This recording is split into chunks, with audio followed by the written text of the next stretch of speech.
Hi guys, welcome back to my channel. I don't even know where to start this video, so I'm just gonna start. I will let you know it's probably gonna be pretty chatty. Just wanted to kind of give an update on where I've been. I have not been on YouTube for quite a while, and just really like how I've been feeling. Like, obviously we're in the middle of this weird, insane time, and it's just been really hard. And like, I don't pretend that it's, I'm the only one who's feeling this way or anything, but I also feel like I haven't really seen any other YouTubers or bloggers like truly talking about how they're feeling right now. Like, it just seems like everybody's just trying to put out all the same content and pretending like nothing's going on. And I think some of that is good because we all want to feel some normalcy, but I just want to be honest, and I just want to tell you, where I've been and why I haven't been on here. So I guess let's just get into it. It has probably been, gosh, maybe 2 months since I posted a video. My last pregnancy update that I did was my 20 to 21 week pregnancy update. I am 33 weeks pregnant today, so it's been 10 weeks.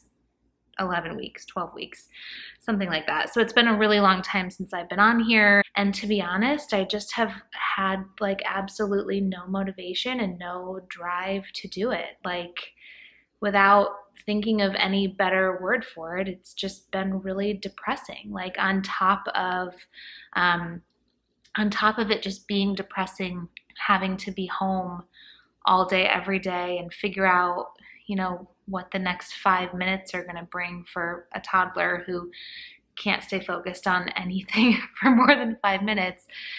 I am pregnant, and it's just been a lot to take in. I've had to think through a lot of things. We're still thinking through a lot of things.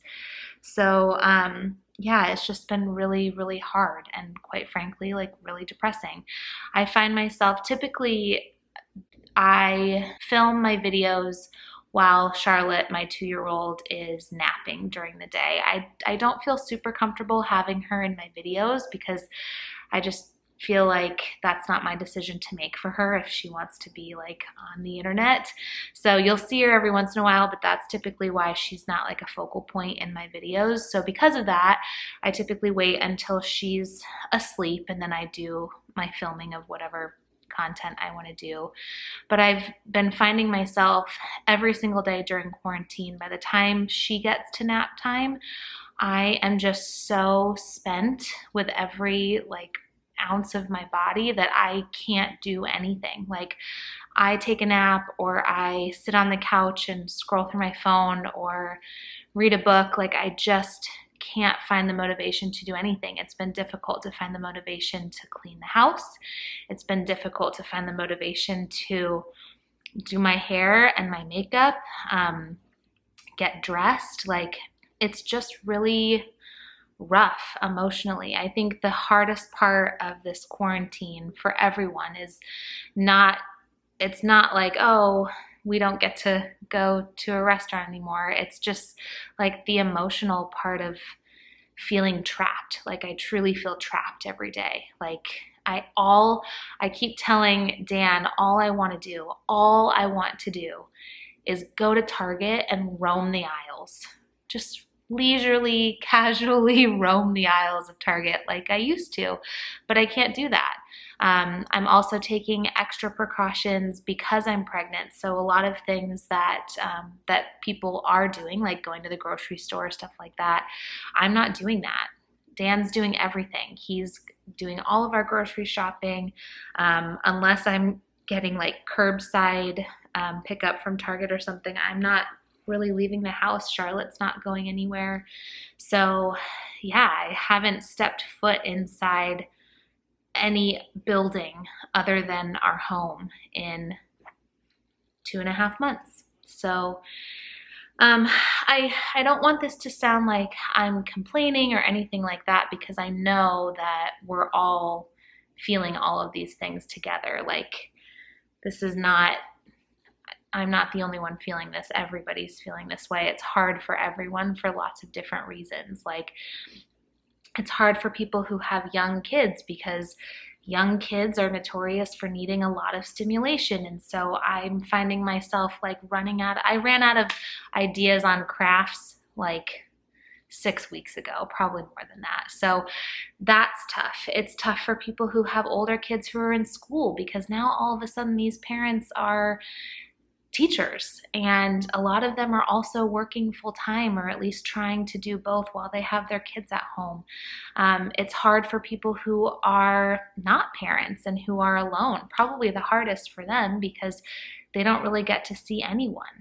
They're just by themselves. So it's hard for different reasons for everybody, but at the end of the day, it's hard for everybody. So I wanted to come on here and just lay it all out, be really honest with you guys, and tell you that, if you're feeling this way, like, you are totally not alone.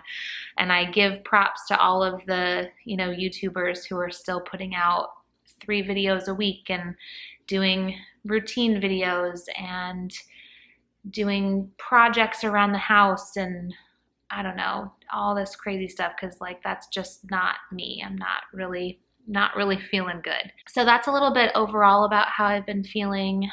Want to talk a little bit about pregnancy specifically and like how I'm coping with all of that mentally. My due date is July 1st. So right now for us in Arizona, for my hospital that I am planning on giving birth at, they're only allowing one person in with you during labor and delivery.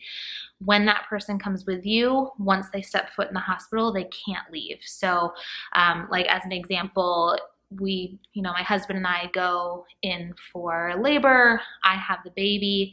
He's not allowed to leave and go like get us food or something and bring it back to the hospital. He has to stay. And if he does leave, he can't come back. He can just like come pick me up when I'm ready to go home. So now we're having to think about, okay, what are we going to do for childcare with our daughter? We're also quarantined from our parents right now. That's been really challenging. So we're thinking about having my mom quarantine starting the 2 weeks before my due date. We're also going to be quarantining like 100%.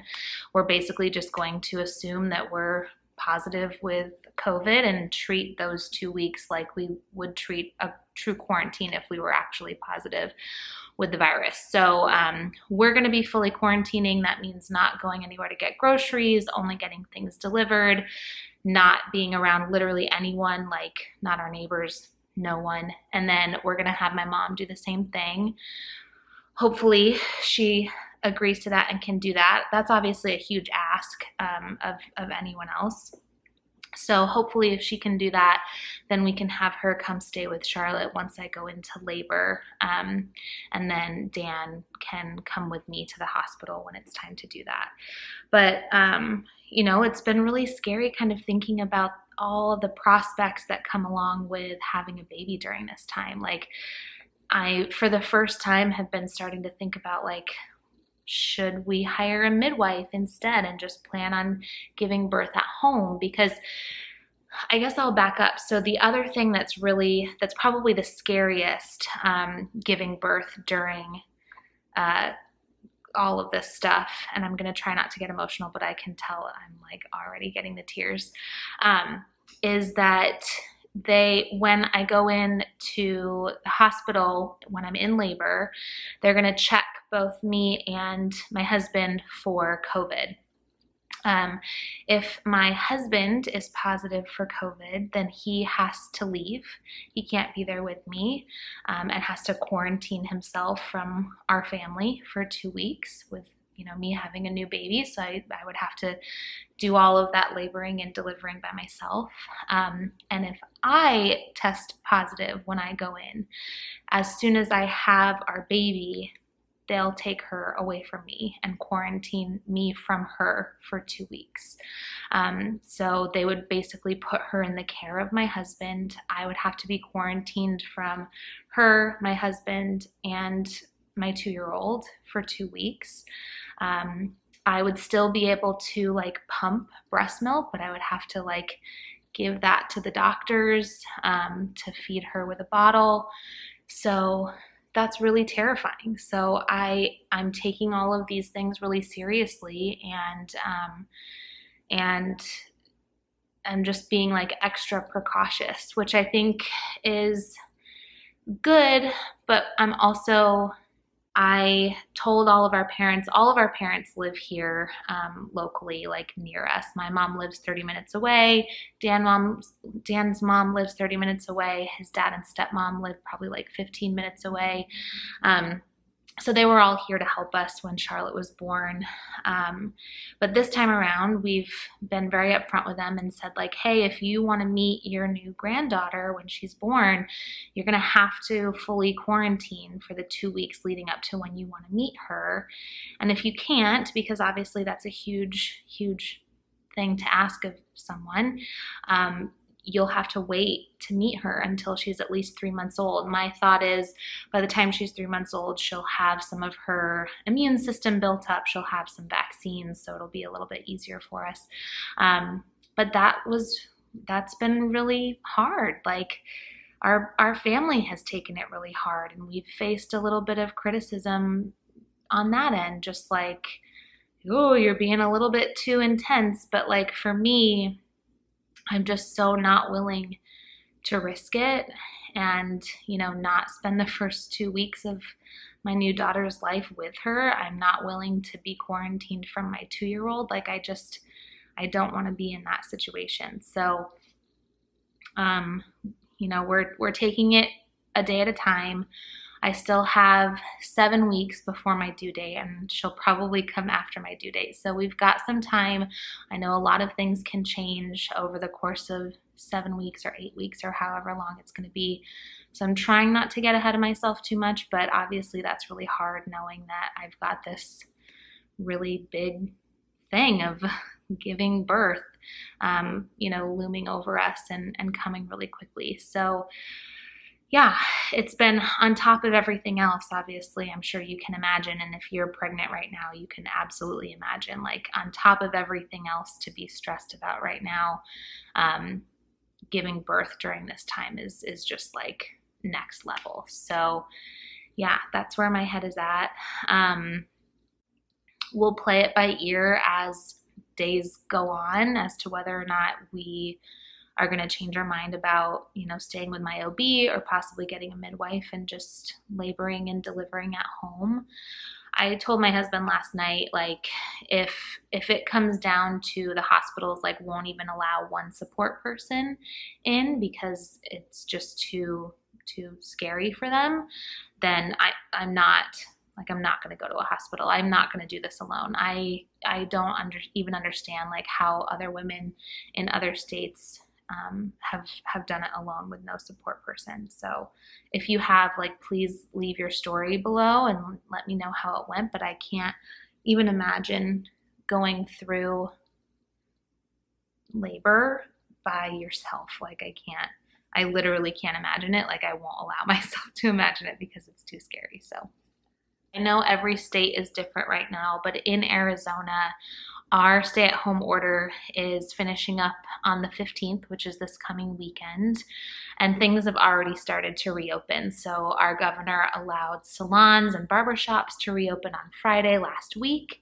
He allowed restaurants to reopen on Monday, so 2 days ago. And so today, gyms and pools can reopen. So slowly things are starting to open up again. But it's creating, I'm sure I'm not the only one who feels this way, but it's creating a lot of anxiety and anger for me because I don't think that our state is at a place where we can reopen. Like, you're supposed to see a decrease in cases for at least 2 weeks before you start reopening your state. Our cases are still increasing every single day. Our fatalities are still increasing every single day. And it's really scary when I drive by a restaurant and it's crowded inside and none of the servers are wearing face masks. Like, it's just really scary. Now, granted, I know that everybody has a different situation that they're dealing with. I also completely understand that businesses need to reopen. Like, I love shopping local. I love eating local. I do not want to see our amazing local businesses go under. And I know that it's really difficult for these business owners to keep their doors closed and like not be making any money. So I get it. Like, I get them wanting to reopen as soon as it's time to reopen. I know it's a very polarized situation. Like, there are a lot of people who say like, this is not that big of a deal. Like, just get over it. Then there are a lot of people who are saying like, this is a huge deal and like there's a lot of reasons to be worried. I think that I don't have the luxury of being in the first camp because I have too many things that I have to worry about. I have a 2-year-old. I'm pregnant, so I'm a little bit more susceptible. I'm going to have a newborn. Newborns are incredibly susceptible. So I don't have the luxury of not being really, really cautious about stuff. I find myself getting angry sometimes when I see friends on Instagram like posting that they just had a party with 20 people at their house. I'm just like, I can't even see my mom, so like, what the heck? Like, why are you doing this? I also understand the other side. Like, I totally get it. Like, people are sick of this. We're all sick of being in our house and not being able to go anywhere or talk to anyone or, you know, be around other human beings. So I don't know, I see both sides. I hope that this video wasn't too much of a downer. I honestly, you know, I really just want to be honest with you and like tell you where my head's been at, and let you know that if you're feeling any of these same emotions, I'm here with you. I'm feeling all of these same emotions, and I know that we're all in this together and we're going to get through it. I keep telling myself that everything's going to be fine, but I also know that it's totally normal for us to be freaking out, which is exactly what I'm doing. I'm going to try to get back on here a little bit more. I actually recorded 2 videos over the last several weeks. I just was like never up to actually editing them and putting them up. So I think I'm gonna put those videos up, do some backlogged pregnancy updates for you so you know what's been going on, and then hopefully get back into doing some more fun content. But I just wanted to send this out here first to, again, let you know like where I've been, how I've been feeling, why I haven't been on here, and then also to say a huge thank you to all of you guys. I had so many of you reach out to me on Instagram just to say like, hey, I hope you're doing okay, like haven't heard from you in a while, and I honestly am like blown away every single time I get any of those messages that you would take the time out of your day to reach out to a complete stranger that you only know from YouTube, to just like say nice things. So thank you guys so much. I really, really appreciate it. I hope you're all staying safe and doing well, and if any of you are also pregnant out there, feel free to reach out to me on Instagram. We can commiserate, we can talk through anxieties and just like all of that stuff together. I will see you guys in the next one. Don't forget to subscribe if you're new. Hit that bell notification so that you know when my newest videos are posted, and I will see you guys in the next one. Bye. I'm always one step behind, wishing I could read your mind, but I'm ready. Yeah, never ready. I wish I could have made it stop the first time that you stood me up. I wasn't ready. Yeah, never ready.